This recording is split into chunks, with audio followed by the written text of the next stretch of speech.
Ramagiri MPP ఎన్నిక నేపథ్యంలో జరిగిన ఘటనలపై వైసీపీ అధినేత మాజీ ముఖ్యమంత్రి జగన్మోహన్ రెడ్డి తీవ్రంగా స్పందించారు. టీడీపీ నాయకుల చేతిలో హత్యకు గురైన కురుబ లింగమయ్య కుటుంబాన్ని పరామర్శించిన అనంతరం మీడియాతో మాట్లాడుతూ రామగిరిలో 8 మంది మా ఎంపీటీసీలు ఉన్నా ఇక్కడ టీడీపీ ఎమ్మెల్యే ఆమె తనయుడు రామగిరి ఎస్ఐ దౌర్జన్యాలు చేస్తూ ఉన్నారని, ఎస్ఐ సుధాకర్ ఎంపీటీసీలు ఉన్న వాహనం ఎక్కి ఎమ్మెల్యే కొడుక్కి ఫోన్ చేయించి వీడియో కాల్లో బెదిరించారన్నారు. పెనుకొండలో మా ఎంపీటీసీలను కిడ్నాప్ చేసే ప్రయత్నం చేస్తే దాన్ని అడ్డుకున్నందుకు ప్రకాష్ రెడ్డి, ఉషాశ్రీపై కేసులు పెట్టారన్నారు. ఎన్నికల్లో గెలవకపోవడంతో భయం క్రియేట్ చేయాలని చూశారని, అందులో భాగంగానే లింగమయ్యను బేస్బాల్ కట్టితో కొట్టి చంపారన్నారు. ఈ ఘటనలో 20 మంది మీద అటాక్ చేస్తే 2 మీద కేసు పెట్టారన్నారు. గ్రామంలో రెచ్చగొట్టిన ఎమ్మెల్యే కొడుకు, ఎమ్మెల్యే ఆమె బంధువులపై ఎందుకు కేసులు పెట్టలేదన్నారు. ఎంపీటీసీలను ప్రలోభపెట్టిన రామగిరి ఎస్ఐపై కేసు ఎందుకు పెట్టలేదని వారు ప్రశ్నించారు. లింగమయ్య భార్యతో బలవంతంగా వేలిముద్ర వేయించారని, టీడీపీ వారిని సాక్షులుగా ఇందులో చేర్చారంటే ఇంతకంటే దారుణం ఎక్కడైనా ఉంటుందా అని ప్రశ్నించారు. ఎన్నికకు ఎంపీడీఓ కార్యాలయానికి తీసుకొని పోయి ఎన్నిక జరిగించే కార్యక్రమానికి ఫుల్ స్టాప్ పెట్టించేసి టైం అయిపోయి చేసేట్టుగా చేసి ఎన్నిక లాస్ట్కు కోరం లేదని చెప్పి ఎన్నికను పోస్ట్ పోన్ చేసే కార్యక్రమం చేసిన తర్వాత ఇదే ఎస్ఐ వీళ్ళను పెనుగొండకు తీసుకొని పోతాడు. పక్క కాన్స్టిట్యున్సీలో ఉన్న పెనుగొండకు.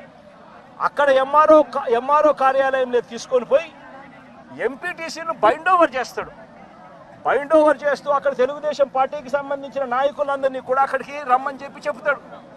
సాక్షాత్తు పోలీసుల సమక్షంలో పోలీస్ అధికారి తెలుగుదేశం పార్టీ నాయకులతో కలిసి మా పార్టీకి సంబంధించిన ఎంపీటీసీలను కిడ్నాప్ చేసే కార్యక్రమం ఒకవైపున జరుగుతూ ఉంటే అడ్డుకునేందుకు వీళ్ళు అక్కడికి వెళ్ళి ధర్నా చేసి ఎంపీటీసీలను తీసుకొచ్చుకునే కార్యక్రమం వీళ్ళు చేస్తే వీళ్ళ మీద కేసులు పెడతారు.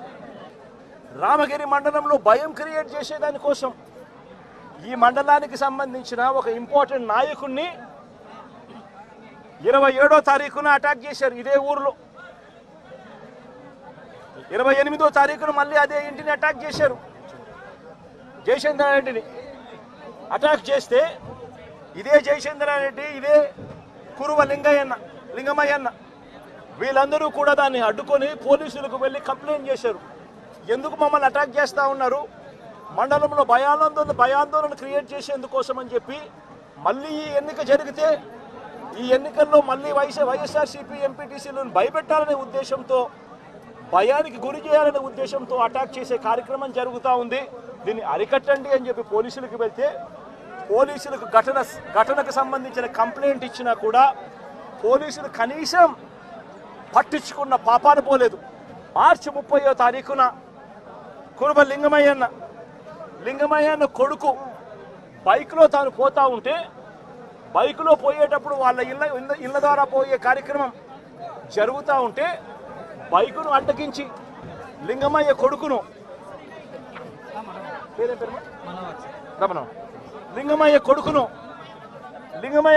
అటాక్ చేస్తారు.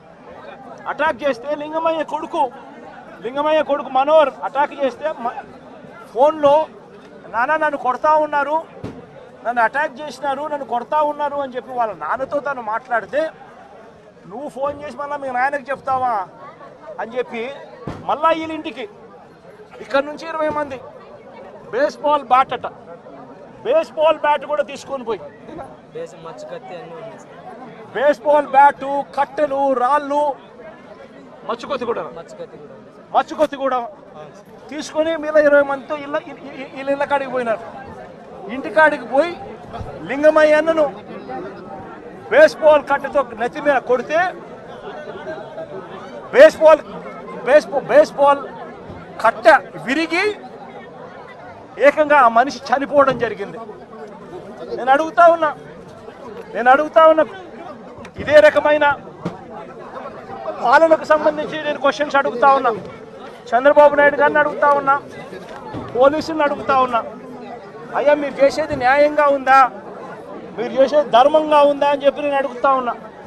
మీరు చేస్తూ ఉన్న ఈ రాంగ్ ప్రెసిడెంట్ వల్ల రాష్ట్రం ఈరోజు బీహార్ కన్నా నాశనమైన పరిస్థితుల్లో ఈరోజు తయారవుతా ఉంది రాష్ట్రం. వీళ్ళల్లో కొట్టిన పోలీసులు కేసులు పెడతా ఉన్నారు. వీళ్ళ దగ్గరికి వచ్చి 20 మంది వీళ్ళని అటాక్ చేస్తే కేసులు పెట్టింది ఎంతమంది మీద? కేవలం 2 మీద మాత్రమే కేసులు పెట్టారు.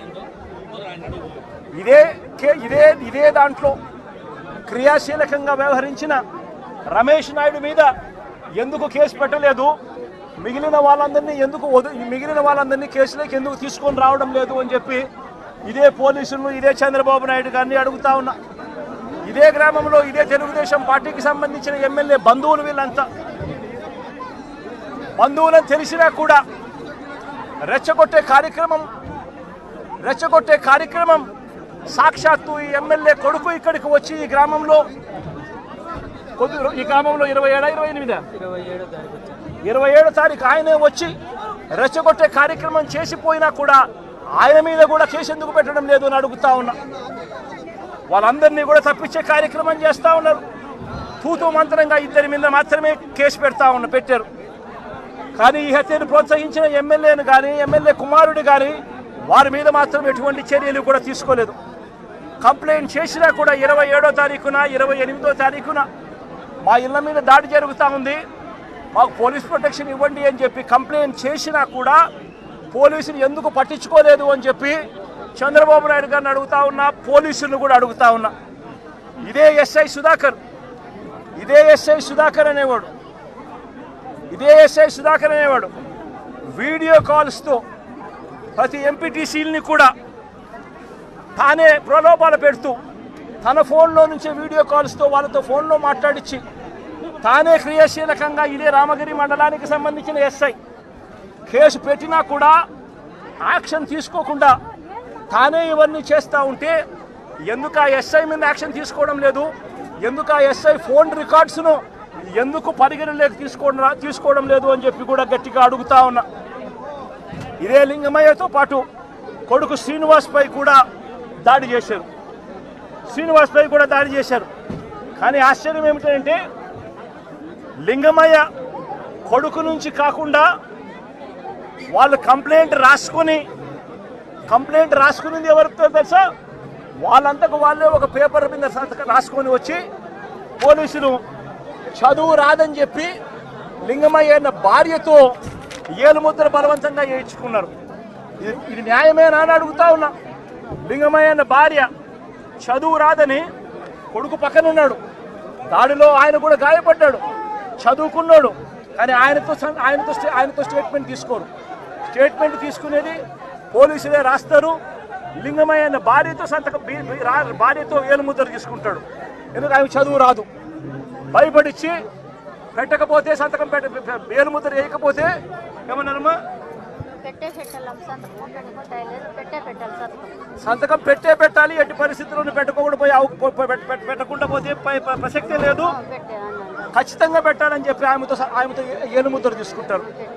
వీళ్ళు ఏం రాసుకున్నారో ఆమెకు తెలీదు, ఏం స్టేట్మెంట్ ఉందో దాంట్లో తెలీదు, ఎవడు చెప్పడు. కానీ కొడుకు ఇచ్చే స్టేట్మెంట్ మాత్రం తీసుకునే కార్యక్రమం మాత్రం చేయరు.